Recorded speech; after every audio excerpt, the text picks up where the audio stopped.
عروسی که در هتل گرفته شده بود نامش اسلامی نمانین.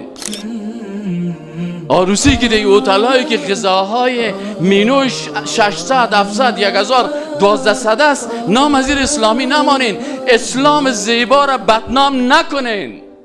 هي زوجتي عنوانها عنواني وحبيبتي همیشه برای ظالم گفتن نمیتونیم که تو ظالم هستی، برای حرامخور گفتن نمیتونیم که حرامخور هستی.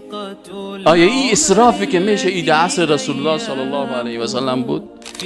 بگوین برای مردم که برادر در عروسی اسلامی کدام عروسی هست؟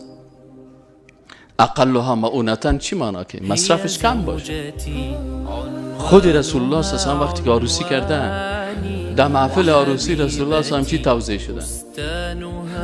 امروز اونمو عروسی نامش اسلامی بان که به طریقه رسول الله صلی الله علیه و باشه. عروسی اسلامی اول اینمی کسایی که میگه ما عروسی اسلامی میکنیم رفتیم در عروسیش، اولین خیانت و جنایتش چی است؟ ای که از صاحب نیمه نکاح بسته میکنه، میگه نیمه حلال. چی مانا نیمه حلال؟ در کدام کتاب است نیمه؟ کدام نماز نیمه هست؟ روزه نماز هست؟ زکات نیمه هست؟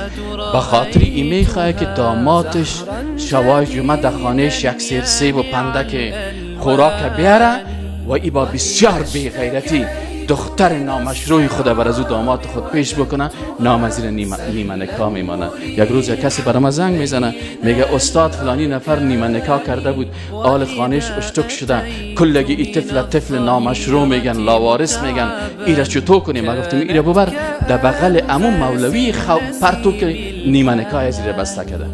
برش بگو که در عصر رسول الله صلی الله علیه و سلم نیمه نکاح بود، گردن تو بسته که تو آمدی ایره در بین مردم میگی.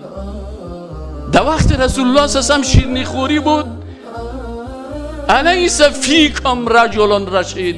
آیا در بین شما یک انسان با عقل و با فکر نیست که واقعیت ها را برای مردم بگه؟ در عصر امروز اگر به طریقه اسلامی امی کسایی که ادعای اسلامی میکنه، او که سازنده است، او که دختر خود از زیر ساز میرقصانه، او که ناموس خود از زیر پیش روی گارسون میرقصانه، او که بیرقش بالا هست. اما بیاین برادرایی که میگن ما اسلامی میکنیم، آیا در عصر رسول الله صلی الله علیه و یک تنها یک بچه نمیرفت خواستگاری یا 16 تا زن رایی میکرد؟